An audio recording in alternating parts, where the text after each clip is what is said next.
Bom dia, gente, sejam bem-vindos.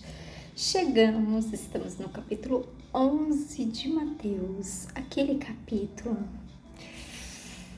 dolorido. Hoje nós vamos voltar a falar de João. E João tá sentido com Jesus, mas quem nunca, não é verdade? Quem aí faz algo pro Senhor que nunca meio que se decepcionou, que se sentiu abandonado, largado, mas foi uma coisa que o próprio Jesus nos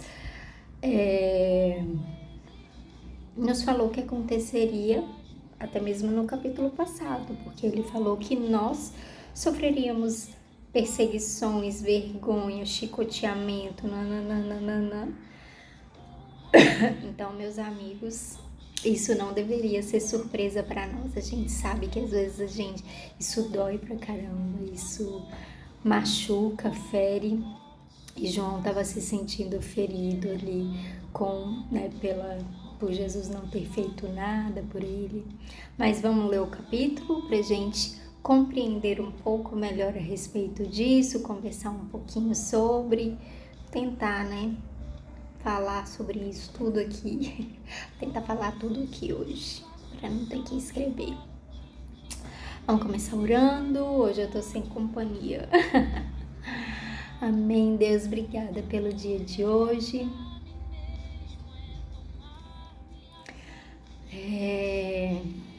Colocamos diante de Ti o nosso dia, nossa mente, nosso coração. Que haja consolo, Deus, para aqueles que estão precisando de consolo, refrigério. Que o Senhor enxugue as lágrimas dos meus irmãos, que o Senhor os levante para uma vida nova, um tempo novo nesse ano, em nome de Jesus. E ainda que por muitas coisas nós passemos, Deus, que nós saibamos que o Senhor nunca nos abandona, porque essa é a Tua palavra, essa é a Tua promessa, nunca te deixarei, nem te desampararei. Então, o Teu Espírito Santo está conosco continuamente, é Ele que nos levanta, que nos dá forças para caminhar, nos dá graça para prosseguir, e eu oro pela vida de cada um aqui hoje, Deus, aqueles que conseguiram se levantar, se reerguer, sabe, Deus, que possam ter uma palavra para aqueles que estão vendo que estão com dificuldade, sabe, Paizinho. Em nome de Jesus, abençoa o trabalho de cada um, o lazer de cada um, talvez as férias de alguns aqui, Deus. Em nome de Jesus, o dia em casa, aqueles que estão desempregados, eu oro, Deus, te peço para que o Senhor, Deus, os conduza ao lugar certo. Sabe, Deus, as portas certas que se abrirão, em nome de Jesus. Em nome de Jesus, cuida de sua família, cuida para que não falte o pão de cada dia em sua mesa, Pai. Em nome de Jesus eu oro, te peço, coloco diante de Ti aqueles que estão prostrados, que o Senhor levante, que a Tua graça levante, Deus. Nós às vezes sabemos que não conseguimos por nós mesmos, mas o Senhor é poderoso e fiel para isso. Por isso eu oro, Deus, por anjos, sabe, Deus, nessas camas, nesses leitos, em nome de Jesus, renovando a saúde, a força física, mental, emocional, em nome de Jesus. Cobre-nos com o Teu sangue, Jesus. Nós oramos, te pedimos e colocamos diante de Ti este tempo aqui de leitura da Tua palavra. Fala conosco, aquece o nosso coração e nos dá paz, entendimento, sabedoria. Em nome de Jesus. Amém? Bora. Então vai dizer assim, gente. Quando acabou de dar essas ordens aos seus 12 discípulos, Jesus saiu daquele lugar e foi ensinar e anunciar a sua mensagem nas cidades que ficavam perto dali. João Batista estava na cadeia e quando ouviu falar do que Cristo fazia, mandou que alguns dos seus discípulos fossem perguntar a ele: o Senhor é aquele que ia chegar ou devemos esperar outro? Jesus respondeu: voltem e contem a João o que vocês estão ouvindo e vendo. Digam a ele que os cegos veem, os coxos andam, os leprosos são curados, os surdos ouvem, os mortos são ressuscitados e os pobres recebem o evangelho. Felizes são aqueles que não abandonam a sua fé em mim. Quando os discípulos de João foram embora, Jesus começou a dizer ao povo o seguinte a respeito de João: o que vocês foram ver no deserto? Um caniço sacudido pelo vento? O que foram ver? Um homem bem vestido? Ora, os que se vestem bem moram nos palácios. Então me digam, o que esperam ver? Um profeta? Sim, e eu afirmo que vocês viram muito mais do que um profeta. Porque João é aquele a respeito de quem as Escrituras Sagradas dizem: aqui está o meu mensageiro, disse Deus. Eu o enviarei adiante de você para preparar o seu caminho. Eu afirmo a vocês que isto é verdade. De todos os homens que já nasceram, João Batista é o maior. Porém, quem é menor no reino do céu é maior do que ele. Desde os dias em que João anunciava a sua mensagem até hoje, o reino do céu tem sido atacado com violência e as pessoas violência tentam conquistá-lo. Até o tempo de João, todos os profetas e a lei de Moisés falaram a respeito do reino. E se vocês querem crer na mensagem deles, João é Elias que estava para vir. Se vocês têm ouvidos para ouvir, então ouçam. Mas com quem posso comparar as pessoas de hoje? São como crianças sentadas na praça, um grupo grita para o outro. Nós tocamos música de casamento, mas vocês não dançaram. Cantamos músicas de sepultamento, mas vocês não choraram. João Batista jejua e não bebe vinho, e todos dizem, ele está dominado por um demônio. O Filho do Homem come e bebe, e todos dizem, vejam, este homem é comilão e beberrão. É amigo dos cobradores de impostos e de outras pessoas de má fama. Porém, é pelos seus resultados que a sabedoria de Deus mostra que é verdadeira. Bom, vamos parar aqui e vamos acabar aqui, né? Ficar um tempão aqui. Ai, gente, que capítulo. Esse capítulo mexe comigo, mexe muito comigo. Bom, começa com João Batista, então, virando para os seus discípulos que continuamente iam visitá-lo na prisão, mas Jesus nunca foi. Que a gente saiba, né, que esteja escrito. E ele vira para os seus discípulos e fala assim, vai lá e pergunta para ele se era ele mesmo. Se é isso mesmo, que tipo, se é ele mesmo. E o que eu coloquei no meu caderno, né, é que eu atribuo isso a duas coisas. Primeiro, porque, né, Jesus estava talvez decepcionado um pouco com a amizade. Não com a amizade, né? Ele veio cumprir com algo. Ele veio para João Batista, como a gente falou no início do capítulo, do livro. Ele desde sempre, ele sabia muito bem qual era a missão dele. Ele sabia, sabe? Ele foi pontual, ele foi, como é que se diz? Eu esqueci a palavra. Mas ele foi intencional. Ele saiu da casa de onde vivia, foi para o deserto, se vestiu ali com as roupinhas dele, começou a comer mel e gafanhoto e começou a pregar o que ele precisava pregar. Então, a duas coisas eu atribuo essa pergunta. Muito provavelmente, João sabia que não sairia mais da prisão, que não teria mais ministério fora. Então, ele precisava saber, Jesus, cumpriu meu ministério? Tá tudo em paz, tá tudo certo? Era você mesmo que havia de vir? E segundo, que era ali essa questão, né? Caraca, velho, não tá aparecendo. Poxa, Jesus, esperava mais. Esperava mais do Senhor, esperava mais, né, dessa parceria, cara. E aí, Jesus, de maneira muito simples, não vira, não fica preocupado, não pergunta, não... Jesus era uma pessoa muito centrada também, concentrada na sua missão. E ele vira para os discípulos e ele fala o seguinte, e aí ele vai falar Então Jesus respondeu: voltem e contem a João o que vocês estão vendo e ouvindo. Digam a ele que os cegos veem, os coxos andam, os leprosos são curados, os surdos ouvem, os mortos são ressuscitados e os pobres recebem o evangelho. A gente não vai comentar muito sobre isso, mas a gente vai falar sobre as profecias. Isso daqui corresponde a 2 profecias de Isaías, que está lá em 35:5-6, que vai dizer, Isaías 35:5-6, que vai dizer: então os cegos verão e os surdos ouvirão, os aleijados pularão e dançarão e os mudos cantarão de alegria. Pois fontes brotarão no deserto e rios correrão pela terra seca. A outra vai estar em Isaías 61, que vai dizer: o Senhor Deus me deu o seu Espírito, pois Ele me escolheu para levar boas notícias aos pobres. Então, o evangelho aos pobres, é por isso que Deus não deu riqueza, mas deu o evangelho, que é a coisa mais rica que Ele poderia dar. Ele me enviou para animar os aflitos, para anunciar a libertação aos escravos e a liberdade para os que estão na prisão. Isso é muito bom, gente, né? Para quem não vê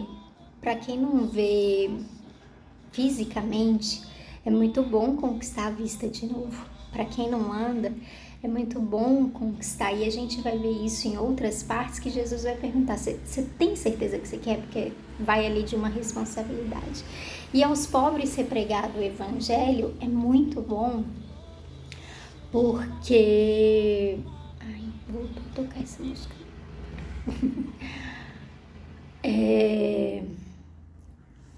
Essa última parte me chama muita atenção. O Senhor Deus me deu o seu Espírito, pois Ele me escolheu para levar boas notícias aos pobres, me enviou para animar os aflitos. A palavra de Deus faz isso com você ou não faz?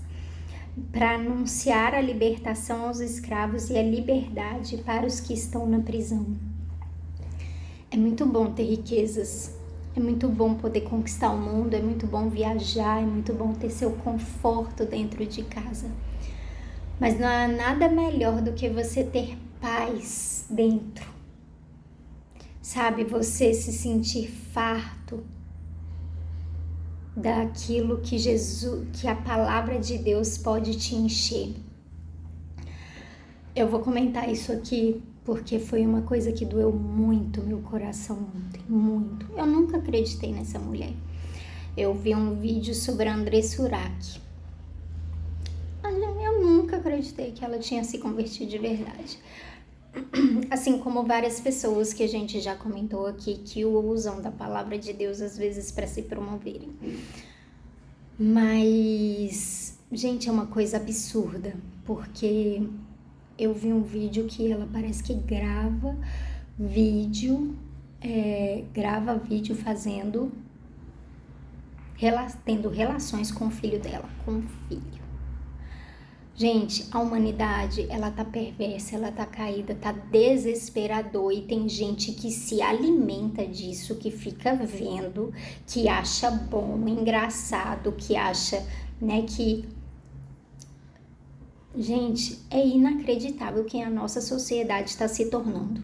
Não há dinheiro no mundo que pague o que só Jesus pode dar pra gente, que é a libertação dessas coisas.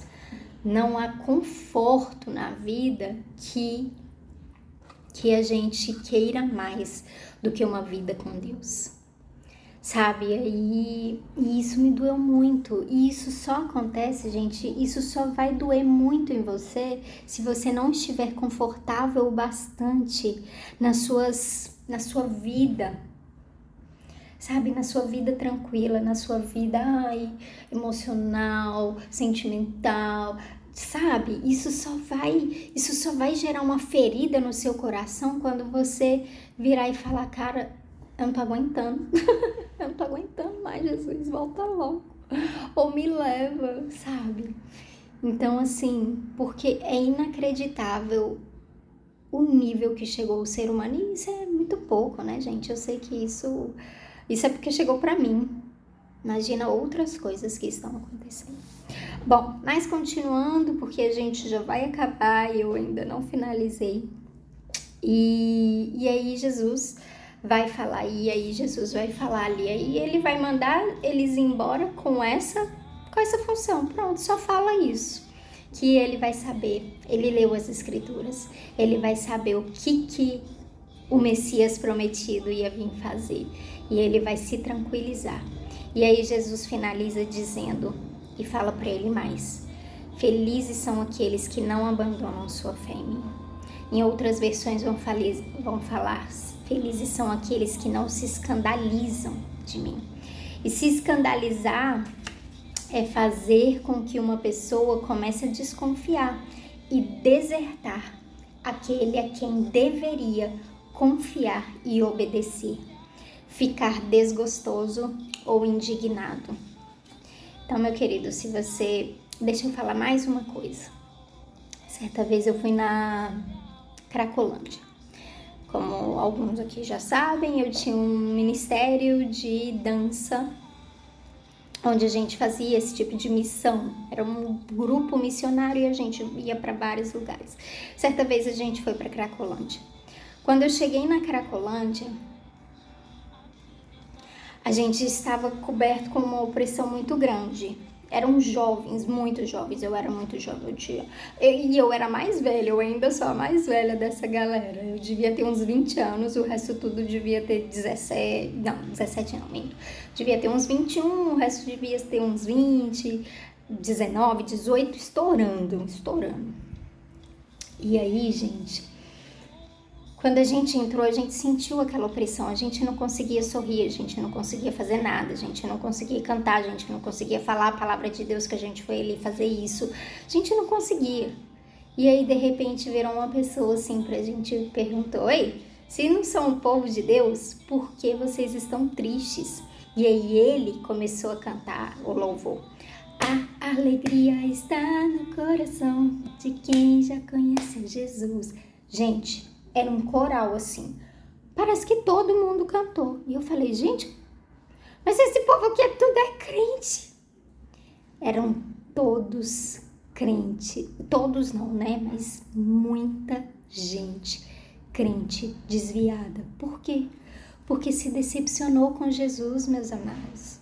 Porque não teve aquilo que esperava de Jesus. Isso é muito sério.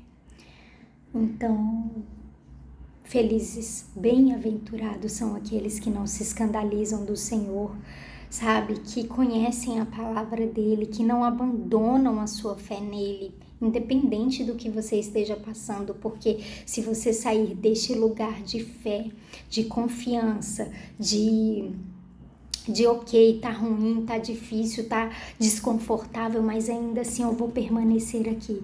A sua vida lá fora vai ser muito pior, sabe? Vai se comparar e vai se juntar a esses que estão totalmente perdidos, estão, sabe, o caos do caos, estão a perversidade pura, estão nojentos, estão, de fazer ânsia de vômito. Então, em nome de Jesus, cuidado com o seu coração, cuidado com o seu coração. Vamos finalizar. Então, eu queria falar mais coisa aqui. Tem outra profecia também que se cumpriu. Jesus vai dizer claramente que João é o Elias, que em Malaquias, né, fala lá no capítulo 4, versículo 5... Mas antes que chegue aquele grande e terrível dia, eu, o Senhor, lhes enviarei o profeta Elias. E aí aqui, nesse capítulo, então, Jesus declara claramente para os seus discípulos que, de fato, João foi o tal do Elias prometido pelos profetas, né? Prometido não, pregado pelos profetas. Então, finalizando, vai dizer, então Jesus começou a acusar as cidades onde tinham feito muitos milagres. Ele fez isso porque os seus moradores não haviam se arrependido dos seus pecados. Jesus disse: ai de você, cidade de Corazim, ai de você, cidade de Betsaida, porque se os milagres que foram feitos em vocês tivessem sido feitos nas cidades de Tiro e de Sidom, os seus moradores já teriam abandonado os seus pecados há muito tempo. E para mostrarem que estavam arrependidos, teriam vestido roupa feita de pano grosseiro e teriam jogado cinzas na cabeça. Pois eu afirmo a vocês que no dia do juízo Deus terá mais pena de Tiro e de Sidom do que de vocês, Corazim e Betsaida. E você, cidade de Cafarnaum, acha que vai subir até o céu? Pois será jogada no mundo dos mortos, porque se os milagres que foram feitos aí tivessem sido feitos na cidade de Sodoma, ela existiria até hoje. Pois eu afirmo a vocês que no dia do juízo Deus terá mais pena de Sodoma do que de você, Cafarnaum. Naquela ocasião, Jesus disse: ó Pai, Senhor do céu e da terra, eu te agradeço porque tens mostrado às pessoas sem instrução aquilo que escondeste dos sábios e dos instruídos. Sim, ó Pai, tu tiveste prazer em fazer isso. O meu Pai me deu todas as coisas. Ninguém sabe quem é o Filho a não ser o Pai, ninguém sabe quem é o Pai a não ser o Filho, e também aqueles a quem o Filho quiser mostrar que o Pai é. Venham a mim, todos vocês que estão cansados de carregar as suas pesadas cargas, e eu lhes darei descanso. Sejam meus seguidores e aprendam comigo, porque sou bondoso e tenho um coração humilde. Vocês encontrarão descanso. Os deveres que eu exijo de vocês são fáceis e a carga que eu ponho sobre vocês é leve. Amém, meu povo? Beijo. Não esqueçam, vou deixar aqui na descrição nossa comunidade para quem quiser se inscrever. Tchau, tchau.